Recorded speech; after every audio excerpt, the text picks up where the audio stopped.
Okay, so I am gonna try and do this video because I thought it might be interesting for some people to kind of follow this journey with me. So anyway, I have been a teacher for the past 13 years and now find myself in a position to go back to school.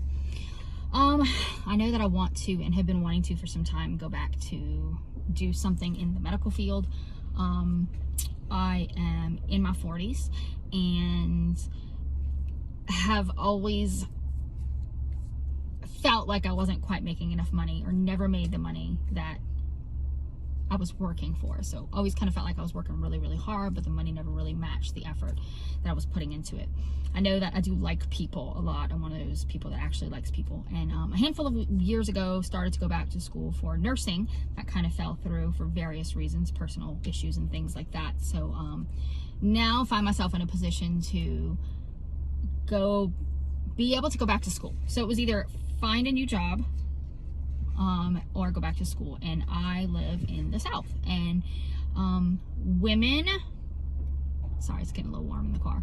Women do not make a lot of money down here.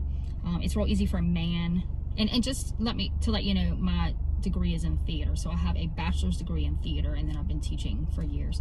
And men down here can go offshore, and even if they get out of high school and go straight offshore, they can make 80 grand a year, 60 grand a year, right? Women, it's not quite like that. I mean, sure, I could go work offshore and there are some opportunities available, but I knew that I didn't want to get stuck doing the same kind of thing, working my booty off, having homework on weekends and nights and holidays and things like that, and not making the amount of money that I felt like I deserved. So I decided I am not going to just look for a job. I'm going to go back to school. So I am now looking at a university, or excuse me, a college, a community college about an hour away from myself. And I have this plan in place. So I don't know exactly what I want to do. I have kind of narrowed it down to either radiation therapy or nursing or nuclear medicine, which would require me to get 4 more prereqs in addition to the ones that I already have, or sonography. I looked at the options that they have there and looked at the classes I already had and looked at how long it would take me to complete these programs and the amount of money. And so I picked programs that would be fast for me to complete, so either 3 or 4 semesters. I would make a good bit of money, more than I was making there, so anywhere between 60 to 80 grand a year. These particular jobs are upper 50s, that kind of thing, and also the least amount of prereqs. So I am currently registered as a radiation therapy student. I've only got 2 more prereqs to take for that. So I'm going to be taking those 2 prereqs in this next upcoming semester. And this is also the same semester where I would need to register, or excuse me, apply for the program, which I have heard is really competitive. So of course, the ones that I'm interested in are really competitive, of course, but you know, it is what it is. I am also going to apply for nursing school in the fall. Actually in July, my deadline is in a couple of weeks. And so I'm gonna be taking the nursing entrance exam for that in 1 week. So I'll have to pop back in and kind of say how that went. And then I'll send my scores in and see what happens. And so those are the 2 programs I'm applying for within the next few months. And I figure if I do not get accepted into either one of those, then in the spring I will apply for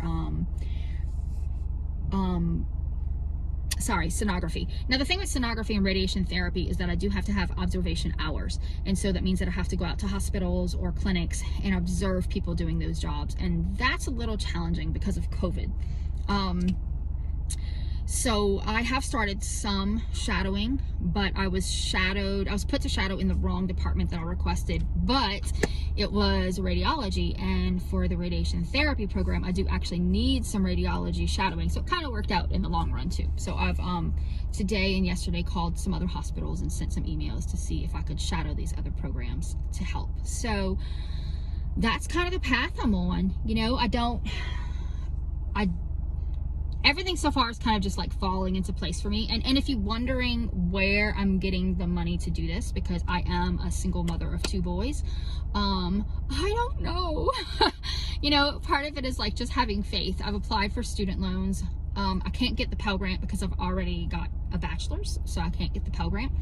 I've applied for student loans, which I am getting some. It's not a ton, but it's some. I am going to be working part-time in retail, and if that, for the next semester, I could still work a lot because I'm only taking 6 hours to knock out those last prereqs. But if I could work close to part-time at my close to full-time at my part-time job, then I'm going to do that. If not, I'm going to try and find something in the medical field just to kind of get me in the door. So that's the plan for that, and I'm going to try and apply for as many scholarships as I can, saving money. You know, my other paychecks don't end for a couple more months, so trying to save up as much as possible, and lots of faith in higher powers, you know, lots of faith in that kind of thing, and good karma and all that good stuff like that. So yeah, that's where I'm at with it. So like I said, I'm not quite exactly sure. So far, everything has just kind of fallen into place for me. So I figure I will apply for these programs, and whatever's supposed to happen is going to happen. Whatever's meant to be is going to happen. I am really interested in the radiation therapy program, but it seems to be very, very competitive. I was told by someone when I shadowed yesterday in the radiation department that one of her previous radiation therapy students is now applying for one of her x-ray tech students who's graduated is applying for the radiation therapy school, and was thinking, oh crap. So if everybody applying has those kinds of credentials, there's no way that I'll get in, and they only take like a handful of people per cohort, should I say. So when the program ends, they start a new one, and I don't want to wait that long. I want to get started as soon as I can, because I'm looking at 4 semesters, so that's, you know, a year and a half where I'm going to be making not a lot of money and scraping by and budgeting to my pennies, you know, that will hopefully all pay off in the end. So anyway, that's kind of where I'm at. I thought it might be kind of interesting to do a little series to see, you know, where this all goes. Maybe somebody out there is like me and thinking, I want a career change and I don't quite know where to go or what to do. And as other things pop up, I will mention them. Also, I did shadow yesterday, and I thought that was really interesting. So maybe I'll throw a little bit of that information on another video when the time comes, and kind of go from there. So anyway, thanks for watching my video. Hopefully it wasn't too long, and we'll see where this goes.